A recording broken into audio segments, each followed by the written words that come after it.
ప్రభువైన యేసుక్రీస్తు నామంలో మీకు నా హృదయపూర్వక వందనాలు. Word of life Telugu Christian podcast సిలువ ధ్యానమాలికకు మీకు సాదర స్వాగతం.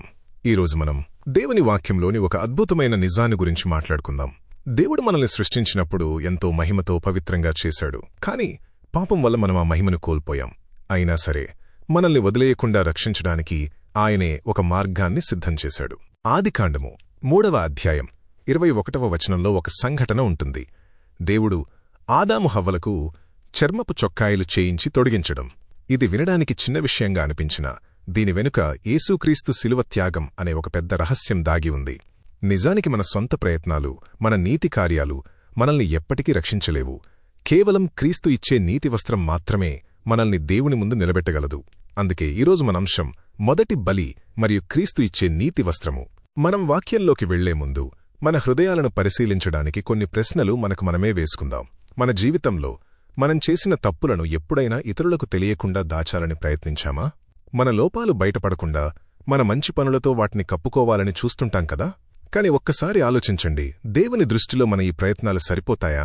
మనల్ని మనం నిజంగా రక్షించుకోగలమా? లేక దేవుడే మనకోసం ఒక మార్గాన్నిచ్చాడా? లేఖనాల్లో చూస్తే ఆదాము హవ్వలు పాపం చేసిన వెంటనే తమ దిగంబరత్వాన్ని చూసి భయపడి అంజూరపు ఆకులతో కచ్చడాలు చేసుకున్నారు. కాని ఆకులు ఎండిపోతాయి, అవి శాశ్వతం కావు. అంటే మన స్వప్రయత్నంతో మన పాపాన్ని కప్పుకోలేమని ఇక్కడ అర్థమవుతోంది. అందుకే దేవుడే స్వయంగా జంతువును బలి ఇచ్చి ఆ చర్మంతో వారికి చొక్కాయిలు తొడిగించాడు. అంటే పాప పరిహారం కోసం ఒక నిరపరాధి ప్రాణం పోవాలనే ఆధ్యాత్మిక సూత్రాన్ని దేవుడక్కడే మొదలుపెట్టాడు. ఇదే సూత్రం గొర్రెపిల్లైన యేసుక్రీస్తు శిలువ మరణంలో సంపూర్ణమైంది. అందుకే బాప్తిస్మమిచ్చి యోహాను, ఇదిగో లోక పాపమును మోసుకొనిపోయే దేవుని గొర్రెపిల్ల అని క్రీస్తును పరిచయం చేశాడు.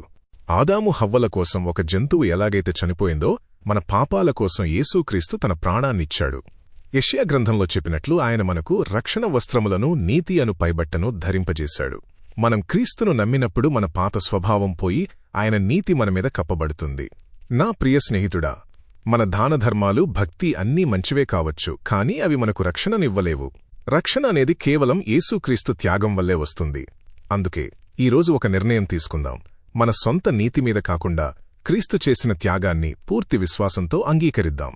అప్పుడు దేవుడు మనల్ని చూసినప్పుడు మన పాపాలను కాదు, మనపై ఉన్న క్రీస్తు నీతిని చూస్తాడు. చిన్న ప్రార్థన చేసుకుందాం. పరిశుద్ధుడైన తండ్రి, నీకు వందనాలు. ఆదాము హవ్వల పాపం తరువాత కూడా వారిని విడిచిపెట్టకుండా చర్మపు చొక్కాయలతో నీ కృపను చూపించావు. మా పాపాల కోసం నీ కుమారుడైన యేసుక్రీస్తును బలిగా ఇచ్చావు. మేము మా స్వనీతి మీద కాకుండా క్రీస్తు ఇచ్చే నీతి వస్త్రాన్ని ధరించుకోవడానికి సహాయం చెయ్యి. ఈ మాటలు వింటున్న ప్రతి ఒక్కరిని దీవించమని యేసునామములో ప్రార్థిస్తున్నాము తండ్రి, ఆమేన్.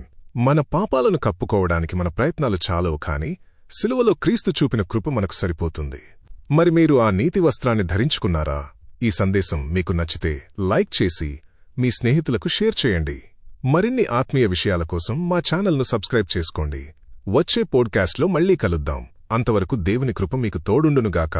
ఆమేన్.